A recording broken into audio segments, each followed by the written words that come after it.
Good morning and welcome back to our Leadership Empowerment sessions. For the first one for 2026, and from our side, from myself, my wife and the ministry, we want to wish you all a prosperous and blessed 2026. It's going to be a good year. I know this is a term that people use very often, but I know without a shadow of a doubt that this is the year of the culmination of what God has spoken over your life. That being said, this morning I want to start a two-part series, and I want to focus specifically on pastors and ministry leaders. And the title for today and for the next session is Leadership Mistakes to Avoid as a pastor or a person that is heading up a ministry. Just remember that leadership is a sacred trust. It's not an emotional decision. As we are functioning in this new dynamic times we are living in, leadership in God's house is not a reward for loyalty. Now I want to clarify this. The length of stay, or your friendships, or gifting. If I say about loyalty, we need loyalty. But the fact that a person is there for a long time, they've been loyal in attendance, does not necessarily make them a good leader. Leadership in God's house, it's stewardship that affects lives, destinies, and the spiritual atmosphere in your church or in your ministry. So if I talk about pastors and church, just remember, this includes people that are functioning and operating within a ministry. And remember, an unprofitable person now does not mean they are evil. It just means they are unfinished. They might not be ready now for leadership, but some work, commitment, and empowerment, you can prepare them for future leadership. Others that have been useful before in leadership, but are now distracted, wounded, or compromised, or misaligned. Be careful, don't appoint them. So the wisdom in leadership is the knowing when to wait, when to help, and when to withhold authority, and very important, and when to put somebody into leadership. Never build God's work on yesterday's testimonies. They might have been great in the past, but something happened and they are not the same person anymore. Never excuse disorder in a person's life based upon yesterday's fire. Be careful about what is happening currently in their life. Leadership must always be based on the present spiritual health, their current alignment, and their proven faithfulness. And before appointing anyone, pray diligently. See God's face. Leadership errors, these things I'm going to mention now, these leadership errors will multiply faster than leadership successes. The first thing that comes up when you are preparing a land for a field to produce and harvest, the first thing that comes up is the weed.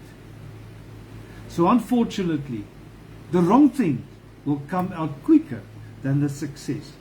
And when you elevate the wrong person into authority or into leadership, you don't just endanger them, you're endangering yourself, the ministry, and the people they are leading.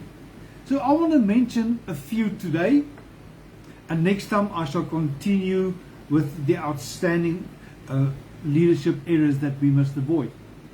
Number one, never appoint the spiritually sick into leadership. Spiritual sickness does not disqualify you from the body of Christ, but it disqualifies you from authority.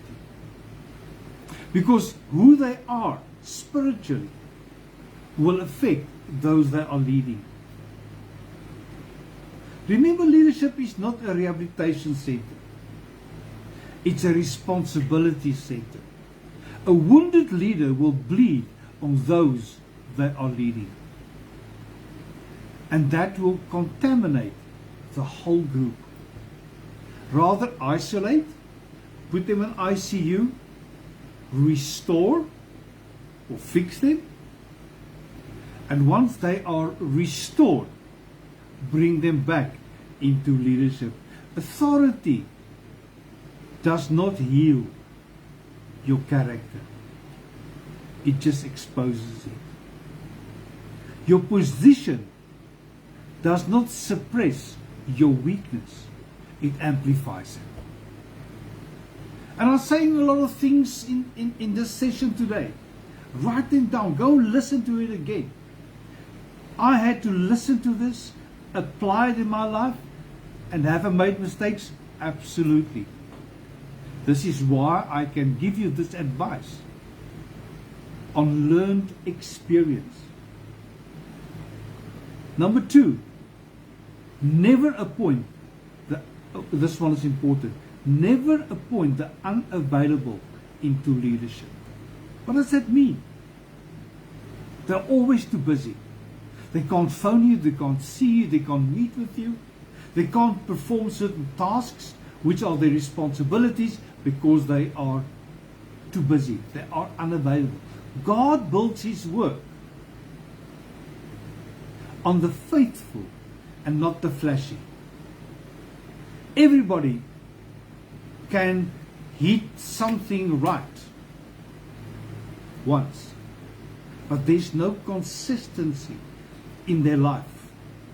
Consistency is louder than charisma. My attendance, my availability is a spiritual language that I speak. And if your spiritual language is different from the ministry, it is a problem in that ministry. Those who cannot be trusted with their presence cannot be trusted with people. Those who are casual about the gathering of the saints, in other words, those who are not serious about their church attendance, will also be very careless about governing those people. Availability proves my hunger, my passion, my discipline. Firstly to God, His Word, and to the people entrusted unto me. My abilities can be developed, but my availability is a choice. I must choose to become available. Number three, never appoint a double-hearted person into leadership. Leadership demands spiritual clarity. It calls for covenantal commitment. I know it's a big word. People are running away from these words I'm using. It's not a contractual thing, not a blood covenant thing, please, but it is a heart thing, where we join together, heart to heart, When David was in the cave, the men came to him and say, we join our hearts together.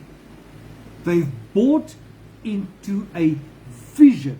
That is a covenantal commitment. You cannot represent two visions. Live for the church and the ministry and my life. Because wherever there are two visions, there's confusion. You cannot submit to two authorities. That brings conflict. So divided loyalty produces divided counsel, divided priorities. So leadership begins with a clear belonging. This is my house.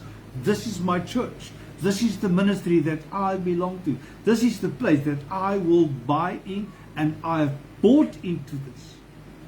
Number 4, I'm nearly done. Never appoint those who dishonor God financially. Finances reveals my values in life.